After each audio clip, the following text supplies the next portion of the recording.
मेरे YouTube page astro Naresh पर आपका स्वागत है। नमस्कार, मैं हूं नरेश कुमार। सबसे पहले उन दर्शकों का धन्यवाद जिन्होंने पेज को सब्सक्राइब किया है, पेज के वीडियोस को शेयर कर रहे हैं, लाइक कर रहे हैं और कमेंट बॉक्स में हमें अपनी राय भी लगातार भेज रहे हैं। दोस्तों, आज बात करेंगे शुक्र के गोचर की। जो शुक्र है वो ज्योतिष में लग्जरी के कारक हैं। विपुल धन जब लाइफ में आता है तो वो शुक्र के कारण आता है। जिस तमाम तरह की सुख सुविधाएं, सहूलतें, लग्जरी, ऐश्वर्य सब शुक्र ही देते हैं। और शुक्र 12 जून को राशि परिवर्तन कर रहे हैं। ये राशि परिवर्तन होगा मिथुन राशि में। मिथुन राशि में शुक्र का ये गोचर कौन सी राशि के जातकों के लिए अच्छा है, इस पर चर्चा करेंगे। तो सबसे पहली राशि मेष है, जिसके लिए गोचर ये बहुत अच्छा है। कारण यहाँ से ये गोचर तीसरे भाव में होगा। शुक्र की दृष्टि चूंकि शुभ होती है, तो शुक्र तीसरे भाव में बैठकर आपके भाग्य स्थान को एक्टिव करेंगे। भाग्य स्थान पर शुक्र की दृष्टि का मतलब यह है कि भाग्य आपका साथ देता हुआ नजर आएगा किसी भी तरह के किसी भी काम में।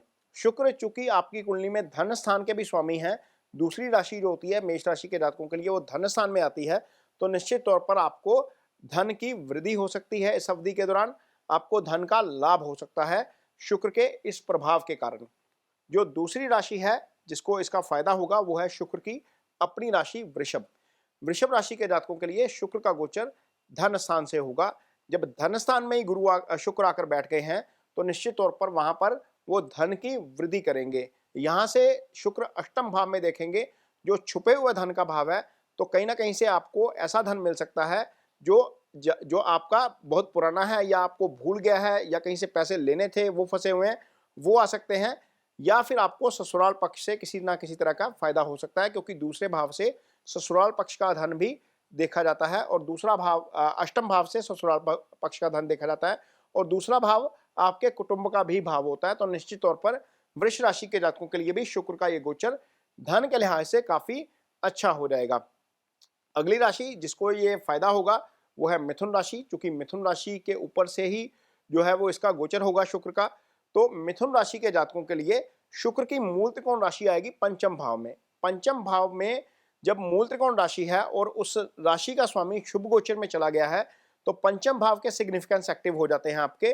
पंचम भाव बुद्धि विवेक का भाव है, पंचम भाव इजी गेंस का भाव है, पंचम भाव संतान का भाव है। तो संतान के पक्ष से आपको अच्छी खबर आ सकती है। कोई भी फैसला करेंगे आप बुद्धि विवेक से करेंगे। संतान नहीं है तो संतान होने की खबर आ सकती है। चूंकि शुक्र सीधा लगन में बैठ गए हैं आकर, ऐश्वर्य के कारक हैं, वो सप्तम को देख रहे हैं, तो सप्तम से संबंधित सिग्निफिकेंस एक्टिव हो जाएंगे। शादी की बात चल सकती है। इस तरह की चीजें मिथुन राशि के जातकों को देखने को मिलेंगी। पंचम से इजी गेंस मिलते हैं, इजी गेंस भी आपको आ सकते हैं। अब जो अगली राशि है वो है कर्क राशि, जिसको इसका फायदा होगा। कर्क राशि के जातकों के लिए शुक्र 12वें भाव में गोचर करेंगे। हालांकि 12वें भाव जो है वो अच्छा भाव नहीं होता, लेकिन शुक्र इकलौते प्लैनेट हैं जिनको 12वें का दोष नहीं लगता। इसका कारण यह है कि काल पुरुष की कुंडली में जो शुक्र की उच्च राशि है मीन, वो 12वें भाव में चली जाती है, इसलिए यहां पर शुक्र को 12वें का दोष नहीं लगता।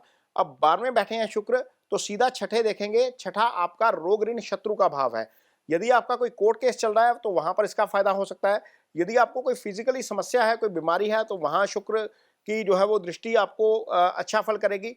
यदि आपके ऊपर कोई कर्ज है या आपका कहीं पैसा फंसा हुआ है, तो वहां से पैसे की वापसी हो सकती है। कर्ज जो है वो आपका जो है वो धीमा यानी कि उसकी अदायगी जो है वो होनी शुरू हो सकती है।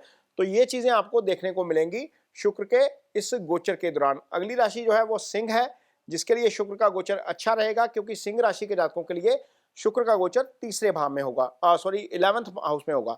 11th हाउस में शुक्र का गोचर का मतलब है 11th हाउस आपकी वृद्धि का भाव है, आपकी एलिवेशन का भाव है, तरक्की का भाव है, आपकी आय का भाव है। जब शुक्र यहां पर बैठेंगे तो आपके ये 11th हाउस के जो सिग्निफिकेंस है वो एक्टिव कर देंगे। सामाजिक प्रतिष्ठा बढ़ाने का यहाँ पर काम आप करेंगे गुरु। आपको जॉब में तरक्की मिल सकती है, आपकी पोजीशन बढ़ सकती है। पंचम भाव के ऊपर जब शुक्र की दृष्टि पड़ेगी तो पंचम भाव से संबंधित फल मिलेंगे। पंचम भाव बेसिकली निश्चल प्रेम का भाव होता है और शुक्र रोमांस के कारक ग्रह हैं।